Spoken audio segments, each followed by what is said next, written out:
ownership of intellectual property developed under a government contract or funded by government money can be complicated. As an initial matter, if it is governed by it's governed by the contract. So ownership of the property is going to be what the contract says it's going to be.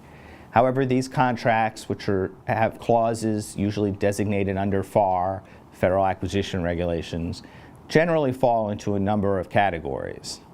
The rights of the government often turn on, first of all, the type of technology, whether it's data, whether it's software, whether it's defense related, or whether it's civil.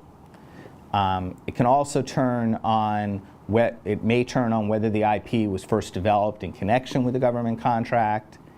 And for defense contract, it's going to depend on how is the development of the technology funded. It could be, was it completely government funded, was it completely contractor funded, or was it mixed? The most important thing to realize here is that the government may have rights to the IP, including the right to give it to a subcontractor. So what this means is that, to put it into a situation, to describe a situation, a contractor goes out and bids on a government contract to do X.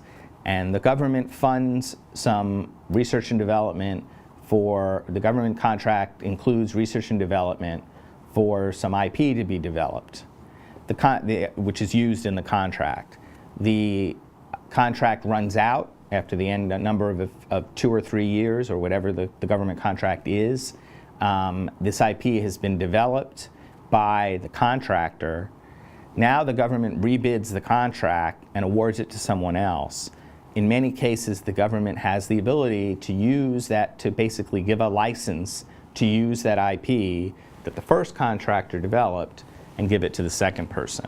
And this is basically what you need to consider in the course of the IP ownership of a target.